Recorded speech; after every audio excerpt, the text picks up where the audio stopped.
I've created here a list of mind powers from those that are commonly accepted to those that are least accepted. I wrote a bunch of stuff too. You can see, I'm just going to pretty much ignore all that. What I want to know is, where do we draw the line on what are the powers of the mind, right? I have as the most basic faculty of mind being aware. I don't think, no matter how skeptical you are, that you can deny away that one. If nothing else, the mind is aware. The rest, thinking thoughts, moving the body, etc., like all those things, you might have a theory that this is not a power of the mind, but I think most would accept the notion that controlling the breath, controlling emotions, stomach, heart rate, crying, moving the body, thinking thoughts, remembering and forgetting, the senses, the body temperature, and immune system response. I think those are all considered as powers of the mind and demonstrated.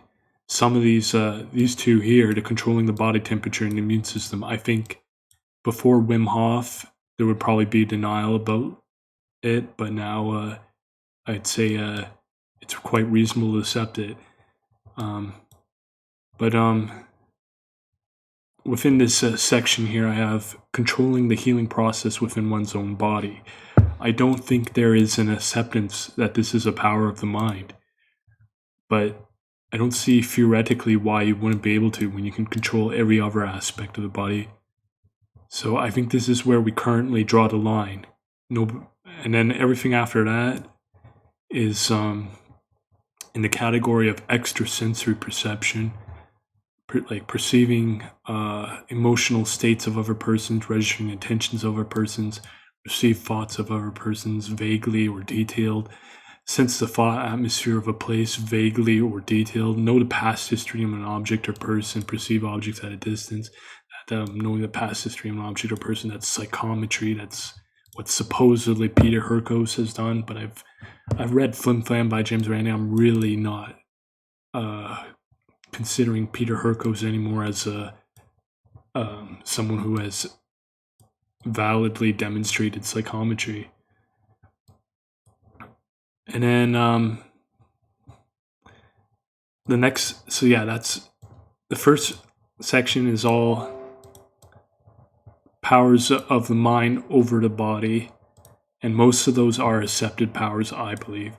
Next, this section then is all powers of like extrasensory perception, sensing with the mind, and I don't know, I suppose none of them are accepted yet.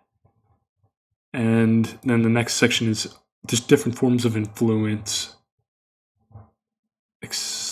mostly right up to here. It's all different forms of influence. So different, like influencing emotions, thoughts. Yeah, so some of it's influencing one mind and influencing another mind, and some of it is mind influencing like objects, bodies, that which we consider physical. So I don't. None of that is, I suppose, proven or accepted. If it is proven, it would be nice for it to be demonstrated the same way Wim Hof demonstrated things.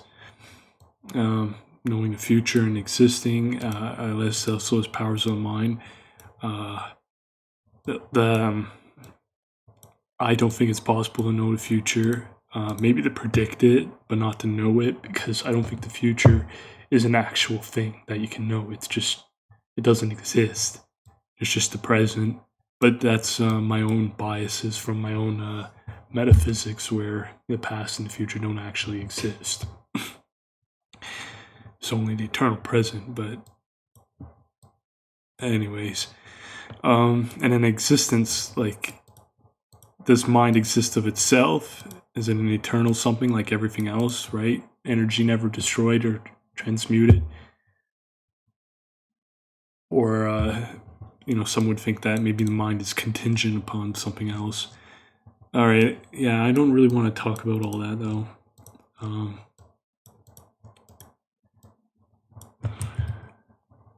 If anyone's curious, what was it? Oh yeah, free questions. Where do you put the limit on this list as what is theoretically possible? Why? How much of it have you been able to experience and verify yourself? Is everything in the list in the correct order? Some of my questions, right?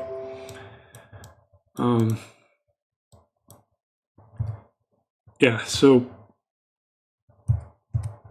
where do you draw the line on mind powers, and how do we define that limit? Because if the mind has the power to control the body, if that's how we define it, then that should also mean healing is possible, like controlling the healing process. But if we don't define it, then don't include that, then how do we define it? And if we do include like some of these things, the ESP or the influence, I'd